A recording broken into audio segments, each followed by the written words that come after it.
सावधान। नमो अर्हन्ताडं नमो सिद्धाडं नमो आयर्याडं नमो उवच्छायाडं नमो लोये सवसाहूडं। मङ्गलं भगवान् वीरो मङ्गलं गौतमो गणी मङ्गलं कुन्दकुन्दात्यो जैनधर्मोऽस्तु मङ्गलं। सर्वमङ्गल्यमाङ्गल्यं सर्वकल्याणकारकं प्रधानं सर्वधर्माणां जैनं जयतु शासनं जैनं जयतु शासनं जैनं जयतु शासनं। मोक्षमार्गस्य नेतारं भेत्तारं कर्मभूभृतां ज्ञातारं विश्वतत्त्वानां वन्दे तद्गुणलब्धये वन्दे तद्गुणलब्धये वन्दे तद्गुणलब्धये।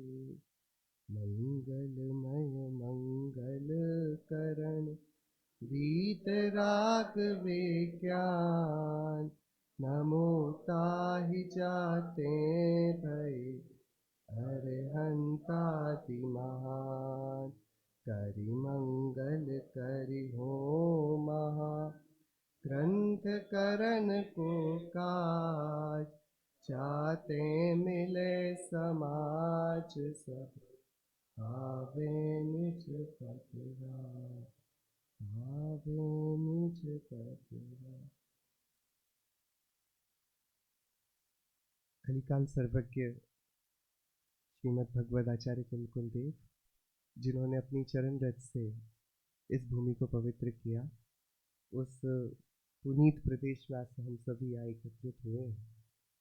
दिन भी क्या अद्भुत चमत्कारी है। युग की आदि में सद्धर्म का प्रकाश करने वाले हम सभी के परम पिता आदिनाथ भगवान, उनका आज जन्म कल्याणक है और उसी के साथ उन्हीं का आज तप कल्याणक है। जन्म भी आज ही लिया, वैराग्य भी आज ही लिया। जब 18 दोषों की चर्चा होती है, जिसके शून्य हमारे अरहंत भगवान होते हैं, उसमें पहले दोष का नाम क्या है? जन्म जरा क्षुधा तृषा विस्मय आरत के। जन्म ये दोष है, ये पहला रोग है, प्रथम रोग है। और 24 तीर्थंकरों की यदि हम पुनीत परंपरा को देखेंगे तो 24 में से लगभग 20 ही मान लें हम, जिन्होंने जन्म कल्याणक के दिन ही वैराग्य धारण किया। जन्म कल्याणक 20 मतलब कुछ तीर्थंकरों के जिस महीने में जन्म हुआ उस महीने में वैराग्य है, और बहुधा तीर्थंकरों का तो जन्म कल्याणक और तप कल्याणक एक ही है। जिस जन्म को हम उत्साह का आज तो हमारा दिन है इसका कारण मानते हैं, उसी दिन तीर्थंकर देव क्या विचार करते होंगे। 12 भावनाओं से अपने हृदय को प्रक्षालित करते हैं, ऐसा प्रक्षालित करते हैं कि स्वर्ग से लौकांतिक देव अवतरित होते हैं। देवता और मनुष्य सब लड़ जाते हैं, दीक्षा पालकी तैयार होती है और भगवान फिर जंगल जाकर पंचमुष्टि से केश लॉन्च करके नमः सिद्धिभ्यः कहकर बस निस्सिद्ध स्वरूप में विराजमान होने चल पड़ते हैं। ये ऐसा क्या है जन्म में कि उस दिन तीर्थंकर देव वैराग्य ले लेते हैं। जन्म जो लगता है कि भूमि तल पर हमारा अवतरण हुआ और उससे ही अपने जीवन का प्रारंभ मानना, ये सत्ता की भूल है, सत्ता का अपरिचय है। मेरा आज जन्म हुआ, ये उस व्यक्ति के मुखारविंद से निकलेगा जिसे मैं कौन हूं और जन्म क्या है उसका पता नहीं। जन्म होता ही नहीं तो इस जन्म का आनंद कैसा, प्रमोद कैसा, इस जन्म में नवीनता क्या है। ये तो बारंबार हुआ है। भववन में जी भर घूम चुका, कण कण को जी भर भर देखा। ये नवीन कुछ नहीं हुआ। ये जो था वह वैसा का वैसा बना रहा, लेकिन अपने को ना जानने के अज्ञान के दंड में आज पुनः और दुखों की परंपरा को भुगतने अवतरित हुआ। तो अब उस दुख की परिपाटी को कैसे संकुचित संक्षेप में किया जाए, उसकी इतिश्री की जाए, तो जन्म की सार्थकता है कि उसको निर्वाण की पुनीत संयोजना से, उसको निर्वाण के प्रयत्न से, रत्नत्रय के धारण से मुक्ति पथ पर अपने कदमों को बढ़ाकर उस जन्म को सफल किया जाए। और वह वैराग्य बिना अपनी सत्ता को समझे होता नहीं। यही बात यहाँ पर पंडित भागचंद जी छांझेड़ सत्ता का स्वरूप बताकर हमें बताएंगे। गुरुदेव श्री ने सीडी प्रवचन में बहुत गजब की बात कही। वो कह रहे थे, परमात्मा को नमस्कार तो करता है, परमात्मा को नमस्कार तो करता है, लेकिन ज्ञानी जन ऐसा नहीं करते। ज्ञानी जन दो काम करते हैं। परमात्मा को पहचान कर नमस्कार करते हैं। नमस्कार करना अलग बात है, और पहचान कर नमस्कार करना, तो गुरुदेव बाद में बोले, ऊपर ऊपर नमस्कार करे तो चार गति में ही भटकेगा। ऐसे नमस्कार से कुछ अर्थ निकलने वाला नहीं। क्या पहचान कर नमस्कार करना, क्या पहचानना? भगवान के पास ऐसा क्या है जो उन्हें वैसा पहचाना जाए, और यदि उनके समक्ष परिणति झुके तो भैया जन्म मरण का अभाव हो जाता है। ऐसा क्या है? जो जानता अरिहंत को सब द्रव्य गुण पर्याय से, वह जानता। किसके वचन है आपको पता नहीं? पता ये कौन है? कौन बोल रहा है? ये जिनकी चरण रज पर आज हम सभी आए हैं ना, अपने अतीत का सारा पुण्य एकत्रित करके, वो कुंद कुंद देव दिव्य ध्वनि का सार, यहीं से तो गए थे दिव्य ध्वनि सुनने। जब सुनकर लौटे तो क्या बोले कुंद कुंद देव, अरे हम जिनको देखकर आए हैं ना, तुम उनको नहीं देख पाए तो घबराना नहीं। वो विदेह में रहते हो ऐसा है ही नहीं। क्या भैया, अरिहंत देव सिमंदर भगवान कहाँ रहते हैं? अरिहंत सिद्ध आचार्य पाठक साधु हैं परमेष्ठिपन, सब आत्मा की अवस्थाएं आत्मा ही है शर। कहाँ है अरिहंत?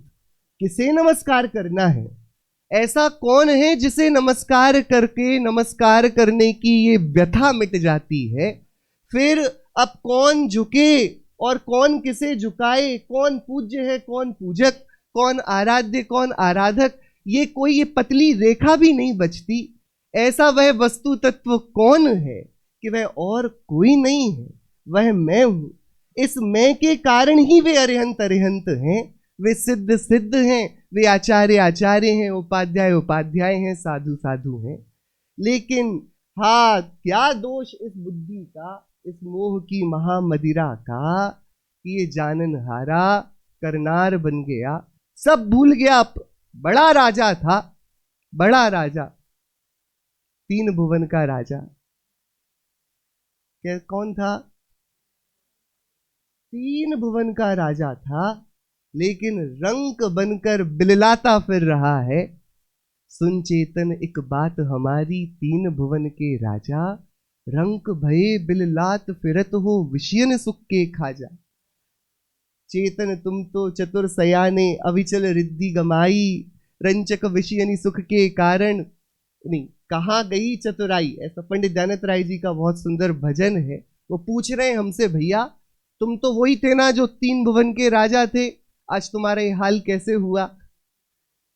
तुम तो वही थे ना, तुम्हारा ये हाल कैसे हुआ? कि उस पूरे अपराध को यदि संक्षेप में एक पंक्ति में कहा जाए तो सत्ता के अपरिचय से, जो 3 लोक का स्वामी जिसे होना चाहिए, वो आज दास बना है इंद्रिय विषयों का। जो जड़ है, स्वयं चेतन होके जड़ की सेवा करता है। इससे बड़ा दुर्भाग्य क्या होगा, इससे बड़ा जीवन का अभिशाप क्या होगा कि पूरे जगत को स्वयं जानता है, हीरे को हीरा खुद बताता है, फिर हीरे को चिपकाकर बोलता है मैं बड़ा हो गया। अरे तू हीरे को कांच बोले तो हीरा चिल्लाने वाला है। हीरे को कीमत किसने दी? हीरे के पास कीमत है। होती तो वो आया था ना अभी गरीब, जिसको चमकता पत्थर मिला था, तो थोड़े से चने और गुड़ में हीरे को क्यों दे जाता? हीरा बुरा मानकर चिल्ला नहीं देता सेठ के सामने, मुझे चने में बेचोगे तुम? कि हीरे में कीमत है कहां? सूर्य में प्रकाश है कहां? सूर्य में प्रकाश है? अंधे को दिखा दो आप एक बार, सूर्य में प्रकाश है कि नहीं? जो सारे जगत को प्रकाश से भर दे, उसका प्रकाश जिसके प्रकाशमान न होने पर शून्य हो जाता है, वो सूर्य मैं हूं। मेरे ज्ञान के समक्ष सूर्य भी फीका है, चंद्रमा में भी ज्योति नहीं है। जगत की कोई वस्तु ऐसी नहीं जिसमें कीमत भरने वाला मैं ना हूं। जगत की प्रत्येक वस्तु को कीमती बनाने वाला उस वस्तु के संपादन में अपने आप को बड़ा समझता है। क्या बुद्धि है? वो वस्तु कीमती इसलिए क्योंकि ये कीमती बोलता है, और फिर वो वस्तु मिल जाए तो अरे मैं बड़ा हो गया। सुंदर कपड़ा है तो सुंदर मैं हो गया। अरे कपड़े की सुंदरता अब किससे पूछा जाए? जो गाय भोजन करती है वो स्वादिष्ट है कि जो सूकर करता है वो स्वादिष्ट है? कौन सा भोजन स्वादिष्ट है? आप बताइए, बड़ा झगड़ा है ये तो। हाँ, मनुष्यों का सबसे स्वादिष्ट होता होगा कि अरे सबके पास ज्ञान है, वो अपने ज्ञान से जिसमें जैसी कल्पना कर दें। सूकर के लिए जो विष्टा में मिल जाता है, वो गाय को खराब कचरे में मिल जाएगा। हम सभी उसको रोटी में, चावल में, दाल में तलाशते हैं, लेकिन सब अपनी अपनी कल्पनाओं से ही तो वस्तु को भर रहे हैं, इसके बाहर तो कुछ भी नहीं। तो अब यहां पर पंडित जी साहब हम सभी से एक निवेदन करेंगे कि हम सब कुछ छोड़ दें। अभी धर्म की प्रथम सीढ़ी सम्यक दर्शन है, और सम्यक दर्शन का प्रथम चरण तत्व ज्ञान है। तत्व ज्ञान के बिना सम्यक तो होता नहीं। तो यही वाली बात यहाँ पर शुरू कर रहे हैं अपन। इसके पूर्व पंडित साहब, ये जो ग्रंथ सोनगढ़ से प्रकाशित हुआ, इस ग्रंथ के शुरुआत में आचार्य रवि शेण देव का ग्रंथ है पद्म पुराण, उसमें उसकी जो भाषा टीका करी, भाषा टीका हुई पद्म पुराण की, उस पर एक प्रकरण है 111वें पर्व का पद्म पुराण से, दीर्घ सूत्री मनुष्य। अपन आज बस संक्षिप्त में उसे पढ़ेंगे और फिर सत्ता का क्या स्वरूप है, इसे पूज्य गुरुदेव श्री के प्रवचनों के आधार पर अपन तो क्या बोलने के लायक है। जो सीखा है गुरुदेव ने दिया है, रहस्य गुरुदेव ने निकाले। अपन तो क्या ना कुंद देव को जानते थे, ना टोडरमल जी को जानते थे, हमें ना दौलत राम जी पता थे, ना भागचंद जी पता थे, हमें पता कौन था?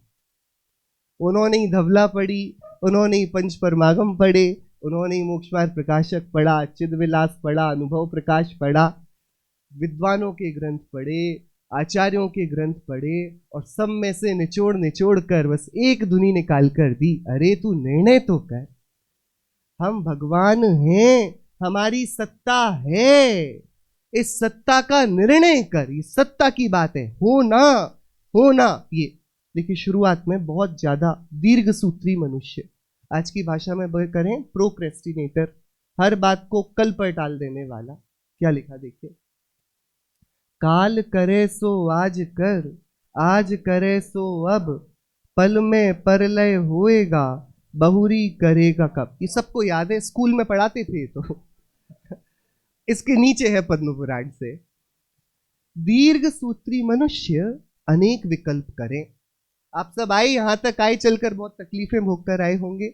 आए, क्यों आए? दीर्घ सूत्री मनुष्य अनेक विकल्प करें, सब करें, सब तीर्थ वंदना करें, पूजन करें, शास्त्र अभ्यास करें, चर्चा करें, शिविर करें, कल्याणक करें, मंदिर बनाएं, ग्रंथ छपाएं, अनेक विकल्प करें, परंतु आत्मा के उद्धार का उपाय ना करें। सब करने को तैयार हैं हम। आप 4 बार चढ़कर पहाड़ नीचे उतरवा लीजिए, आप परिक्रमा करवा लीजिए, सब करने को तैयार हैं, लेकिन उस सब में आत्मा कपूर जैसा कहां उड़ जाता है, जो कि उसका केंद्र होना चाहिए था, जो हर एक परिणति में घुला मिला होना चाहिए था, हर एक क्रिया में जिसकी सुगंध महकनी चाहिए थी, वो आत्मार्थिता कहां चली जाती है।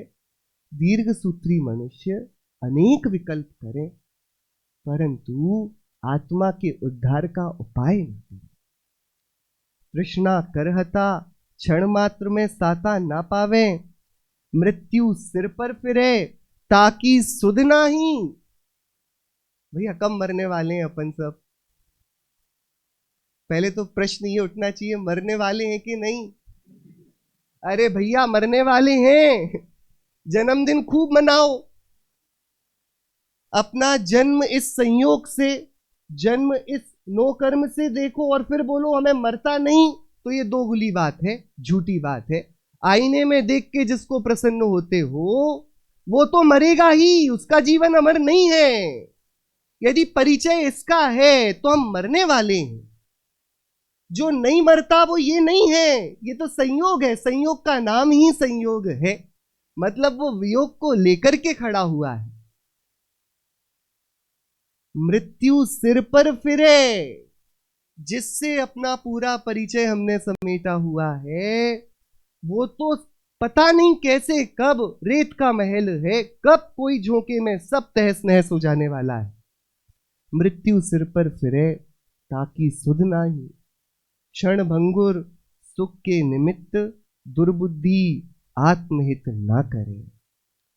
आत्महित के बहाने बहुत कुछ करे, उसके आड़ में बहुत कुछ करे, आत्महित ना करे।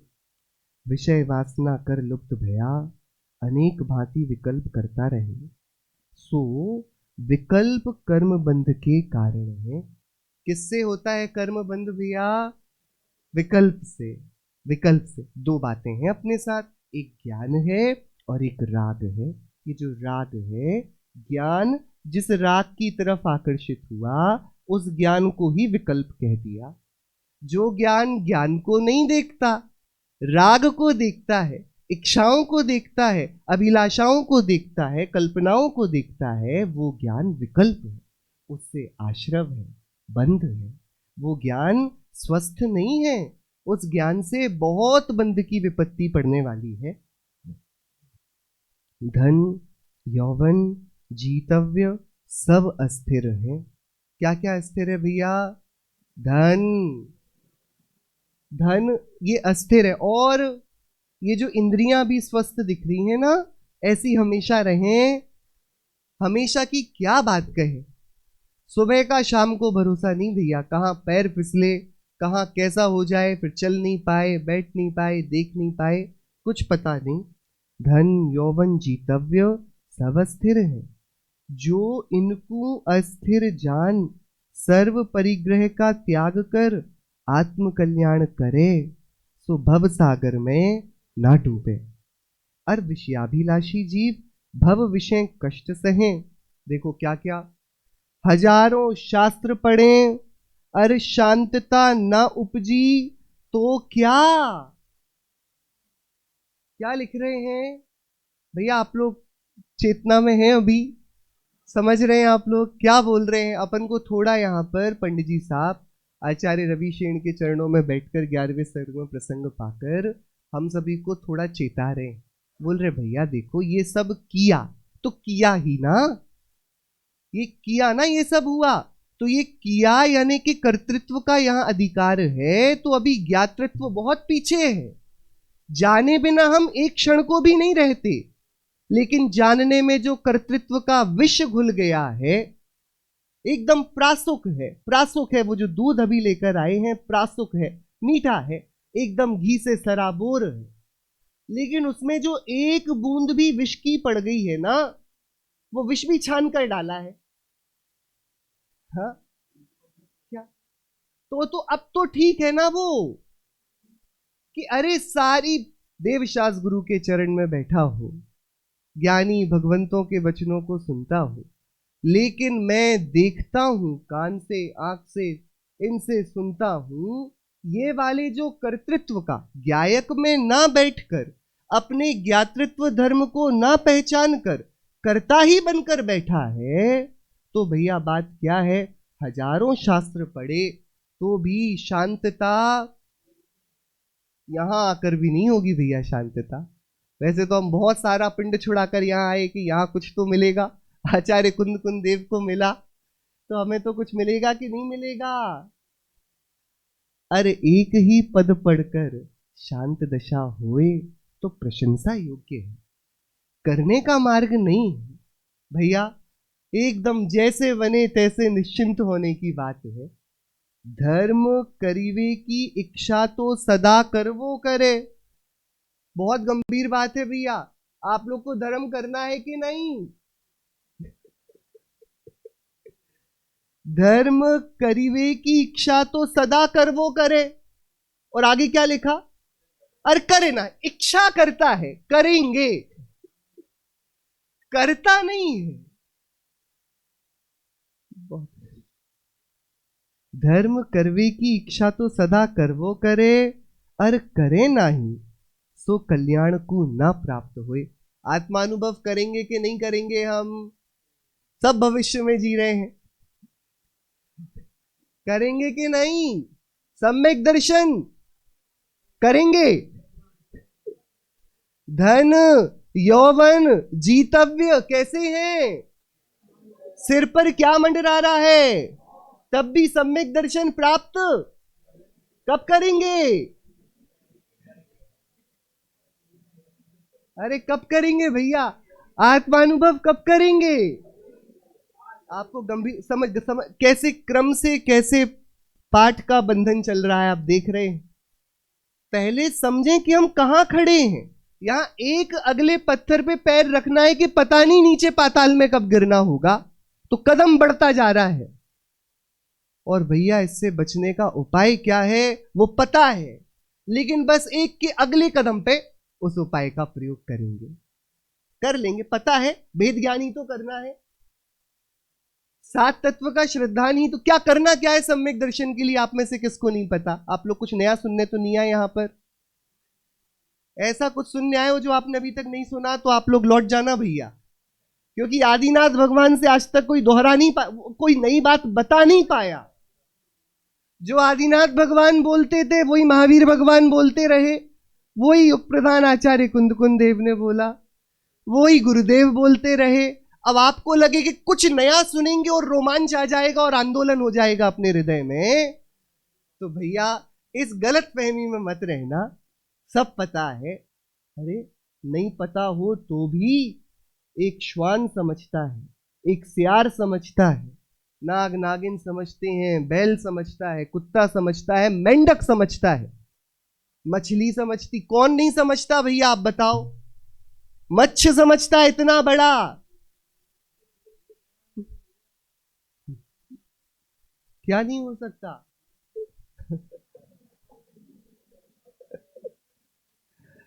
आचार्य कुंद कुंद देव ने मोक्ष पाहुड़ ग्रंथ लिखा, मोक्ष पाहुड़, उसमें उन्होंने अलग से 6 गाथाएं इसी बात के लिए लिखी कि इसी काल में हो सकता है, और किसी के भरोसे मत रहना, क्योंकि कल क्या हो सकता है वो भी सुन लो भैया। ये इंद्रियां बचेंगी नहीं बचेंगी पता नहीं है। अरे थोड़ी सी दुख परेशानी यहीं कम होती है तो कैसा गाफिल होता है विषयाभिलाषा में। दुख में सुमिरन सब करें, थोड़ा सा पुण्योदय बढ़ता है ना, ये बातें हल्की लगने लगती हैं।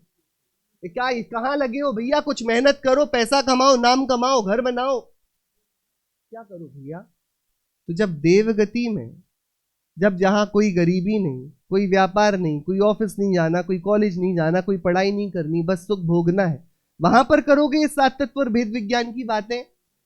आचार्य कुंद कुंद देव ने मूल गाथाओं में लिखा, जो मूड ये बोलता है कि इस काल में आत्मा, वहां तो शुद्धोपयोग की बात स्थापना करी, मुनिराज के मोक्ष का प्रकरण था। योगी जन, कोई मुनिराज कहे कि इस काल में आत्मा का अनुभव नहीं होता, अरे भैया ये आगम विरुद्ध बात है। अरे तो अपन तो अभी मुनिराज की दशा की क्या चौथे गुण स्थान की बात कर रहे हैं भैया। अभी तो मिथ्यात्व दशा को छोड़ देने की, मिथ्यात्व के वमन की, सम्यक्त्व के आचमन की बात चल रही है भैया। अभी तो क्या बात, ये तो प्रारंभिक मोक्ष महल की प्रथम सीढ़ी।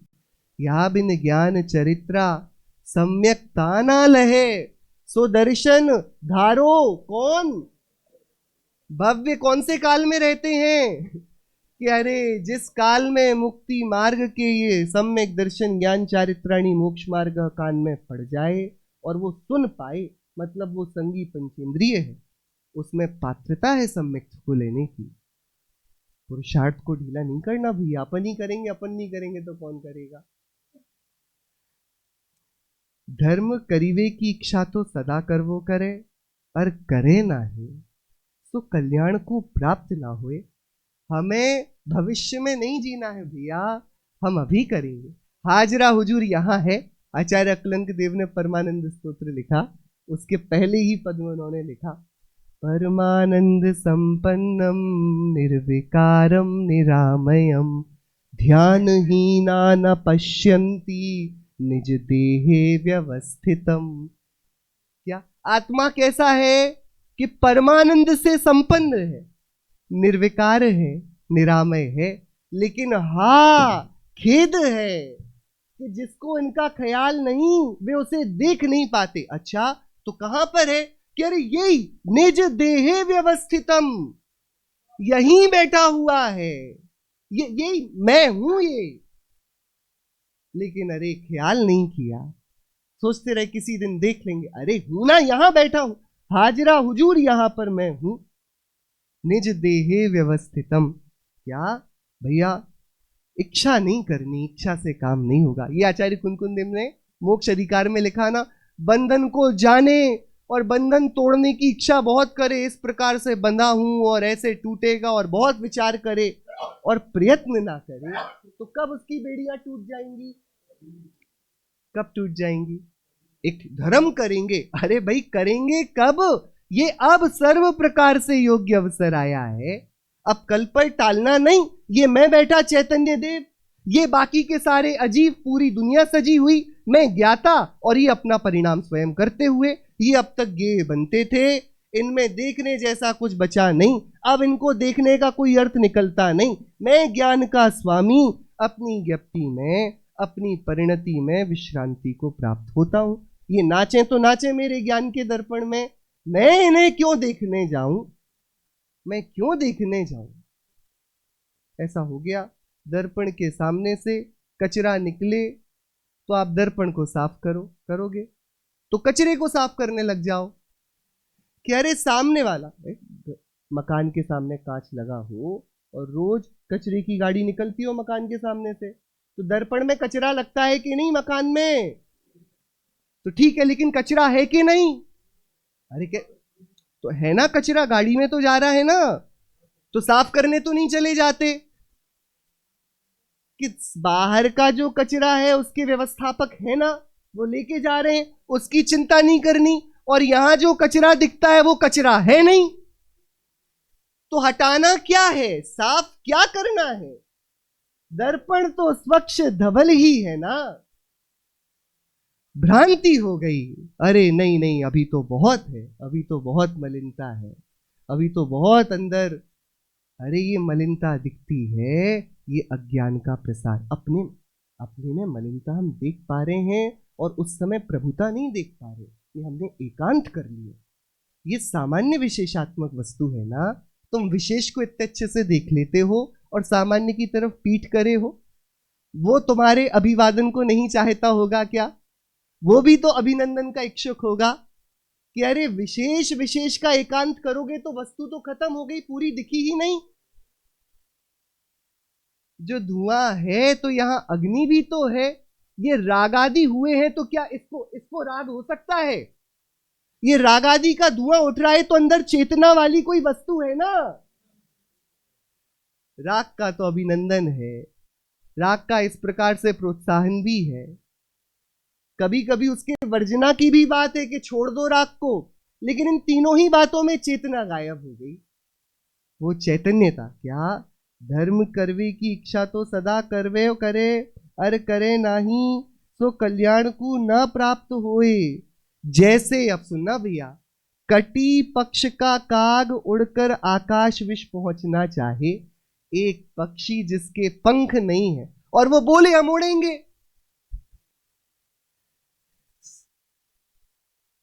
पर जाए ना सके। जो निर्वाण के उद्यम कर रहित हैं, तो निर्वाण को ना पावे। हम चर्चाएं पूरी कर लें, लेकिन भावना की उस अमृत सरोवर पर हम ना उतरे। मैं ही तो हूं जिसके गीत ये शास्त्र गाते हैं। मैं ही तो हूं जिसको नासाग्र दृष्टि में पद्मासन में बैठकर तीर्थंकर देव निहारते हैं। मैं ही तो हूं जिसको पकड़ लेने के लिए मुनिराज वनराजी हो गए, वनवासी हो गए हैं। मैं ही तो हूं जिससे सिद्धत्व प्रकट होता है। मैं ही तो उसकी प्रसूति करने वाला हूं। ये मैं जो हूं, इस मैं के पास बैठना, ये मैं ही हूं। ये मैं जो शांतला माता बोल रही हैं, शुद्धोसी बुद्धोसी निरंजनोसी संसार माया परिवर्जितोसी। कौन है ये शुद्ध, कौन है बुद्ध, कौन है निरंजन, जिसमें कोई मलिनता नहीं है, कौन है? अरे ये वो है जिसके पास बैठकर निर्वाण का उद्यम किया जाता है। जो निरुद्यमी सिद्ध पद पावे, तो कौन काहीं को मुनिव्रत आदरे। यदि ऐसे ही बात करने से सिद्ध पद मिलता होता, आत्मा का अतीन्द्रिय आनंद जो भंडार इसमें भरा पड़ा, वो यूं ही इसको किसी के इसके ताले की चाबी मिल जाती, तो कोई जीवन में इतनी उत्कर्ष को पाने के लिए मुनि क्यों बनता। जो गुरु के उत्तम वचन और विषय धार, धर्म को उद्यमी होए, सो कभी खेद खिन्न ना होए। जिसके हृदय में गुरु के वचन है, वो सदा प्रसन्न है, सदा प्रसन्न है, उसके दुख नहीं है। जो जैनी है, यानी जिनदेव की बात को सुनता समझता मानता है, उसके जीवन में दुख की नास्ती है, दुख की नास्ती है। उसके असाता का उदय भी उसे दुखी नहीं करते। जो साधु द्वारे आया गृहस्थ, उसकी भक्ति ना करे, आहार ना दे, सो अविवेकी है। अर गुरु के वचन सुन धर्म को न आदरे, सो भव भ्रमण से ना छूटे। साधु आए और उनकी सेवा ना करे तो अविवेकी है, और वचन सुने और स्वरूप की सेवा ना करे, बात क्या हुई? जो घने प्रमादी हैं, और नाना प्रकार के शुभ अशुभ उद्यम कर व्याकुल हैं, उनकी आयु वृथा जाए है। जैसे हथेली में आया रत्न जाता रहे, ऐसा जान समस्त लौकिक कार्य को निरर्थक मान। दुख रूप इंद्रियों के सुख तिनको तज कर, परलोक सुधारी वे के अर्थ। जिन शासन विषय श्रद्धा करहु, सुख देने का कोई मार्ग है तो यही है। साक्षात जिनेश्वर देव की उस दिव्य ध्वनि में वह मार्ग आया है। हम सब उस मार्ग में चलने को सक्षम हैं। अवसर बहुत अच्छे से हमारे पास आया है। काल लब्धि अब पकी है। हमें चाहिए कि ये जो बीज आ गया, ये जो मिट्टी आ गई, और ये कलश में जो पानी रखा है, इन तीनों को मिलाएं, भावना का जल दें, और उस अंकुर के फूटने का बहुत प्रयत्न करें। काल लब्धि से भगवान के वचन लुभाते हैं, और यदि जो वचन अच्छे लगते हैं उनको हम आभूषण की तरह हृदय में भावना के आभूषण बनाकर अंगीकार भी कर लें, तो भैया अपन का भी वही हाल होगा, अपन की भी वही दशा होगी जो कुंद कुंद देव भगवान की है, जो आदिनाथ भगवान की है, जो महावीर भगवान की है, जो पांचों पद में विराजमान ब्रह्म स्वरूप पंच परमेष्ठियों की है। हम सभी परमेष्ठी हैं, हम परमेष्ठी बने इसी मंगल पाते।